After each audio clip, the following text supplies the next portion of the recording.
தினம் ஒரு ஜெபம் என்கிற ஜெப வேலைக்கு நேராக இயேசு கிறிஸ்துவின் நாமத்தினாலே உங்களை வாழ்த்தி வரவேற்கிறேன். இன்றைய நாளுக்குரிய வசனம் சங்கீதங்களின் புஸ்தகம் 37வது சங்கீதம் வசனம் 5. உன் வழியை கர்த்தருக்கு ஒப்புவித்து அவர் மேல் நம்பிக்கையாயிரு, அவரே காரியத்தை வாய்க்க பண்ணுவார். நாம் யாவரும் கண்களை மூடி தேவனை நோக்கி ஜெபிப்போம். எங்களை நேசிக்கிறதான நல்ல தகப்பனே, இந்த நாளுக்காக நாங்கள் நன்றியோடு உம்மை ஸ்தோத்திரிக்கிறோம் ஆண்டவரே. கர்த்தர் கொடுத்த புதிய நாளுக்காக உமக்கு நாங்கள் நன்றி செலுத்துகிறோம். உம்மை துதிக்கிறோம் ஆண்டவரே, உம்மை ஸ்தோத்தரிக்கிறோம், உம்மை பண்ணுகிறோம், உம்மை போற்றுகிறோம், உம்மை வணங்குகிறோம் ஆண்டவரே.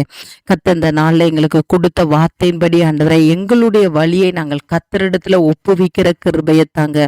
ஆமாண்டவரே, இந்த நாளில் ஆண்டவரே உம்முடைய பிள்ளைகள் எடுக்கிற முயற்சிகள் ஆண்டவரே உமக்கு ஸ்தோத்திரம். அவருடைய எதிர்பார்ப்புகள் ஆண்டவரே எல்லாவற்றையும் ஆண்டவரே கர்த்தருடைய சமூகத்துல ஒப்புவிக்கத்தக்கதான இருதயத்தை தாங்க. தங்களுடைய சுயத்தின்படி ஆண்டவரை எதையும் தேர்ந்தெடுக்காதபடிக்கு, தங்களுடைய சுயத்தின்படி ஆண்டவரை எந்த வழியிலும் போய்விடாதபடிக்கு, உலகமோ பிசாசோ உடைய பிள்ளைகளை வழி நடத்தி கொண்டு போய்விடாதபடிக்கு ஆண்டவரை தேவ சமூகத்துல தங்களுடைய வழியை ஒப்புவித்து ஆண்டவரை தேவ சமூகத்துல காத்திருக்கிற கிருபையை தாங்க.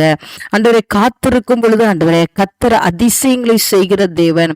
ஆண்டவரை காத்திருக்கிற பிள்ளைகளை ஒரு நாள் நீங்க வெக்கப்பட்டு போக விடாதபடி ஆண்டவரே அவர்களை ஜெயமுள்ள வாழ்க்கை வாழும்படி நீங்க செய்வீங்கப்பா. ஆமாண்டவரே, இந்த நாளை உங்களுடைய சமூகத்துல ஆண்டவரே தங்களுடைய வழியை ஒப்புவித்து உமக்கு ஆண்டவரே உண்மையிலே நம்பிக்கையா இருந்து ஆண்டவரே அப்பா உமக்கு ஸ்தோத்திரம் ஜெயத்தை பெற்றுக்கொள்ளுகிற கிருபையை தாங்க. மனிதர்கள் மேல நம்பிக்கை வைக்காதபடிக்கு தேவனிடத்துல மாத்திர நம்பிக்கை வைத்து ஆசீர்வாதத்தை பெற்றுக்கொள்ளட்டும். அந்த நல்ல கிருபையை கர்த்தர் ஊற்றுகிறபடினாலும் உமக்கு ஸ்தோத்திரம். இயேசுவின் மூலம் ஜெபிக்கிறேன் நல்ல பிதாவே. ஆமேன், ஆமேன்.